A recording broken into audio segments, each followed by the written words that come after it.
গত কয়েকদিনে প্রবল বৃষ্টিতে পোলবা দাঁতপুর ব্লকের ধান জমিগুলোতে জল দাঁড়িয়ে গিয়েছিল। এরপর ডিভিসি থেকেও জল ছাড়া হয়েছে, আর সেই ডিভিসির জল ছোট ছোট খালগুলি দিয়ে বয়ে যাচ্ছে। পোলবা দাঁতপুর ব্লকের উপর দিয়েও গেছে ডিভিসির খাল। এই ডিভিসির খালের উপর বেশ কয়েকটি ব্রিজ রয়েছে। সেই ব্রিজগুলোর নিচে কচুরিপানা জমে গিয়ে জল নিকাশির ব্যবস্থা সম্পূর্ণ বন্ধ হয়ে যায়, ফলে সেই জল বেরোতে না পেরে আশপাশের জমিগুলোকে ভাসিয়ে দিয়েছে। এই ব্লকের চড়ুইডাঙ্গা গ্রামে বসবাস করেন প্রায় 50 থেকে 60 ঘর আদিবাসী পরিবার। এই গ্রামের অদূরে রয়েছে পাউনান ডিভিসি ব্রিজ। সেই ব্রিজেরও জল নিকাশির ব্যবস্থা একই হাল, ফলে এই চড়ুইডাঙ্গা গ্রামের আশপাশের বিঘার পর বিঘা জমি জলের তলায়। এমনকি এই গ্রামের ভেতরে বেশ কিছু বাড়িঘরেও জল ঢুকে গিয়েছে।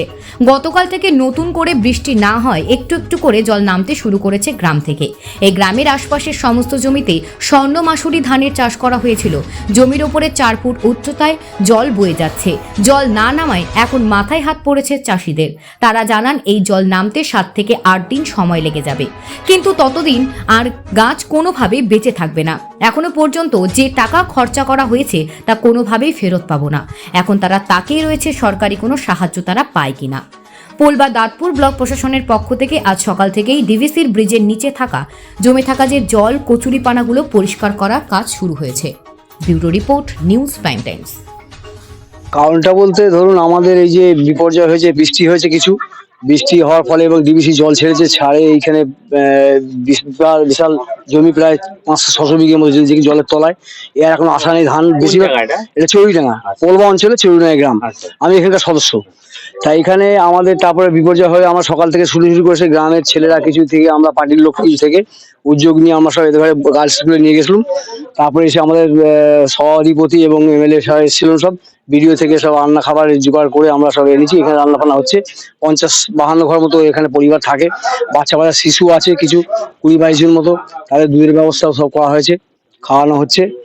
এখন যতদিন হ্যাঁ একটু নামছে, এবার যদি ওয়েদার কেটে যায় তাহলে নামবে। এখন 50-52 ঘর আমরা স্কুলে কেউ ছিল, আবার এখন গ্রামেও আছে। রান্না বান্না করে খাওয়ানো হচ্ছে। যতদিন না জল কমবে ততদিন খাওয়াতেই হবে। চাষের জমি শেষ আর হবে না। এবং বীজও কারো নেই যে বীজ রুইবে যে পরের বার গেলে তারও বীজ ফিজ কিনে। স্বর্ণ মাসুরিটা বেশি, স্বর্ণ মাসুরিটা বেশি আমাদের মাঠে, স্বর্ণ মাসুরি বেশি। এই তো চাষিদের তো এই অবস্থা, খুব বিপর্যয় ব্যবস্থা আপনি পঞ্চায়েতের ব্যবস্থা করবেন? হ্যাঁ জানাবো, আমরা জানাবো তো, মানে উদ্যোগকে জানাবো। সভাধিপতি আছেন, এমএলএ আছেন, জানাবো সব যদি ক্ষতিপূরণ পাওয়া যায়। ক্ষতিপূরণ না পেলে তো না, এদের আর ঘুরে দাঁড়ানো সম্ভব না। গরিব পাড়া সব দেখছি তো সব দিনমজুর, আর সব এসটি এখানে, এসটি সব এসটি, সবই দিনমজুর, সব দিনমজুর কাজ এখানে। মানে কাজে না গেলে খেতে পারবে এরকম অবস্থা। আমার নাম অনন্ত ঘোষ। ডিভিসির অ্যাকচুয়ালি বৃষ্টিটা হয়ে গেছে হঠাৎ, সেটা আপনারা দেখতেই পাচ্ছেন। তো আমাদের পক্ষ থেকে যেটুকু ব্রিজের সামনে আটকাচ্ছে, আমরা জলটা ক্লিয়ারেন্স করার জন্য ওয়াটার হায়াসিন্থ যেটা রয়েছে সেটার জন্য আমরা লেবার এনগেজ করেছি। ম্যানুয়ালি লেবার দিয়ে যতটুকু করা যাবে, এখন কোনো মেশিনারি তো ইউজ করা যাবে না, সেই জন্য আমরা ম্যানুয়ালি লেবার লাগিয়েছি। এবং ধীরে ধীরে আজকে 2-3 জায়গায় লাগানো হয়েছে। তারপরে আস্তে আস্তে যতটুকু জল ক্লিয়ার হচ্ছে, তারপরে আমরা নেক্সট পদক্ষেপ আমরা এগিয়ে যাব। এখন তো মূলত কচুরিপানাকে ক্লিয়ারের জন্য মেনলি কচুরিপানাটাই যা ক্লিয়ার করতে হবে। ওইটা ক্লিয়ার করলেই জল কন্টিনিউ একদম গঙ্গায় চলে যাবে, এটার জন্য কোনো অসুবিধা হবে না।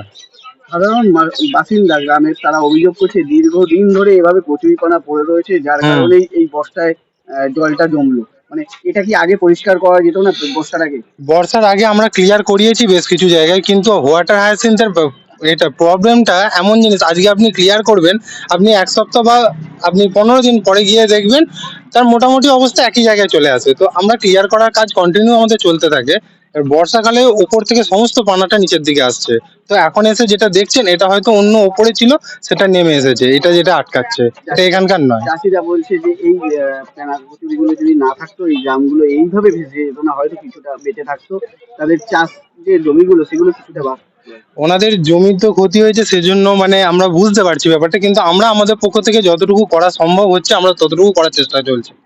এটা থেকে জল কিছুটা হলো ক্লিয়ার হবে, কিছুটা না, ম্যাক্সিমামটাই ক্লিয়ার হয়ে যাবে আমরা আশা রাখছি। আমি সৌগত পড়ে, আপনি ডেজিগনেশন জুনিয়র ইঞ্জিনিয়ার, চুঁচুড়া ইরিগেশন সাব ডিভিশন।